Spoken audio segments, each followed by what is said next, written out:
What is going on, people of YouTube and people that want to get better at Fantasy Premier League? I'm your go-to man. My name is Kurtyoy, and I'm not really your go-to man. I do dreadful in this series, but this is a series where I try to give you tips and tricks on what I would do and how to improve your team in general. Now, although last international break I did do a midweek video on a generic sort of tip, I didn't do it this time because my Screencastify was messing up, so I've managed to get it working now. I hope if you're listening to this and it is working, but I didn't want to try and force that out on something that was just chopping the voice over the place, so I've hopefully fixed it.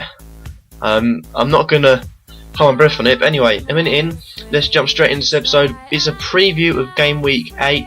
It's a long time since Game Week 7. Players have had international breaks, time to cool down, time to recharge, and now we're going to look at what games will probably catch my eye and what players maybe will have to take a seat out, that sort of thing. And today, well, it's pretty obvious: Manchester City versus Spurs. The first game on, pretty much. That is a big game because quite a few people have Manchester City defenders, quite a few people have Spurs defenders, Spurs attackers, Manchester City attackers.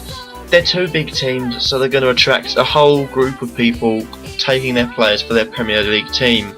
And I've only got Silva, and I feel like in that game City will run away with things. You saw Spurs at home or away, I think, or something like that. They played Liverpool and they were pretty poor. They got lost 3-0. They feel like against the big teams, Spurs, they don't have it this season. Another disappointing one, but you never know, they might surprise. But I'm going with a Manchester City win for that one, just plain and simply because how they played against Liverpool a few games ago, and also how Manchester City play against other people at the Etihad Stadium, apart from Stoke.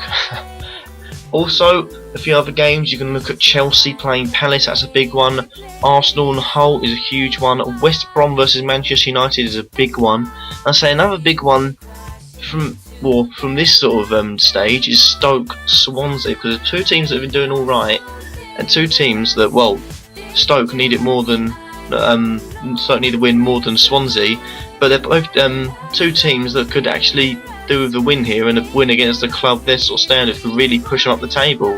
I mean, as you can see there, look at where, well, Stoke, I say, had a good start. They're on 8. A win though pushes them right up to where Spurs are at, just before the European spaces. So there's not really much to choose from the teams at the moment. Even QPR, who are bottom of win, could lift them out potentially. And nevertheless, we'll get into our players and who we've got on our team. It's a tough one this week because I want to say that Spurs will hopefully flop, although I don't want that from a personal level. I want to say they'll flop, and I just think Silva, I want to take him out, but I feel like if I take him out he'll get points, and I feel like this is a game where he can get points in, and a game where they're going to need someone like Silva to pick out a pass against quite a strong team. Saying that, Spurs did hold their own well against Arsenal, and it was until they finally broke it down by a good cross, I think it was. So Silva, I believe, could be the man to produce that. Pretty much, Ivanovic, Fabregas and Diego Costa are staying in my team, but I will work from the keepers down to the strikers. I've got no choice in keepers. McGregor is still injured and I don't have a transfer to use. Although, actually, hold on a minute.